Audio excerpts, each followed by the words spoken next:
আওয়ামী লীগ তো সত্যিকার অর্থে তারা নিজেরাই নিজেদেরকে ডিসকোয়ালিফাই করেছে।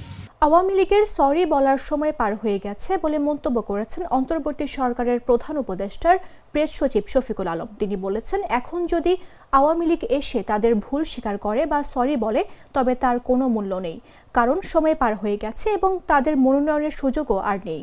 মাগুরার পৌরসভার নিতাইগৌড় গোপাল সেবাশ্রম পরিদর্শনকালে শুক্রবার সকালে সাংবাদিকদের এসব কথা বলেন প্রেস সচিব।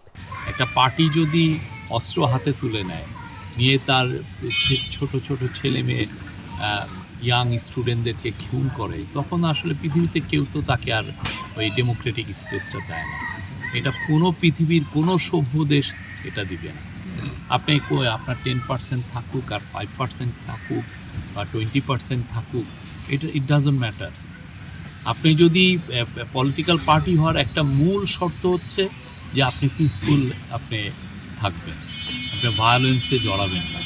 তারা যেই ভায়োলেন্স তো শুধুমাত্র তাদের 15.5 বছর তো করে নাই, তার আগেও ওরা ভায়োলেন্স করেছে, কিন্তু এই 15.5 বছর, বিশেষ করে জুলাই অগাস্টের সময় গত বছর যেই পরিমাণ ভায়োলেন্স করেছে, এবং শুধুমাত্র তো এখানে তো সিকিউরিটি ফোর্সরা তো আর নামে নাই, তারাই তো আর গুলি করে না। আপনি অনেক হাজার হাজার ছবি দেখবেন, যুবলীগ ছাত্রলীগের ছেলেরা আপনার গোলাগুলি করছে।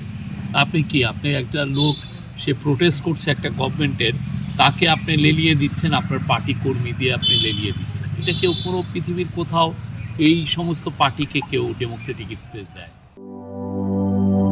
লাল সবুজের দেশে নতুন রঙের বেশে ঘরে বাহিরে সাজানো বলকে রেইনবো রেইনবো রেইনবো পেইন্টস রে সাশ্রয়ী দামে দেয়াল রাঙায় রেইনবো সবার রং সবার ঘরে ঘরে Rainbow Paints, the color of joy.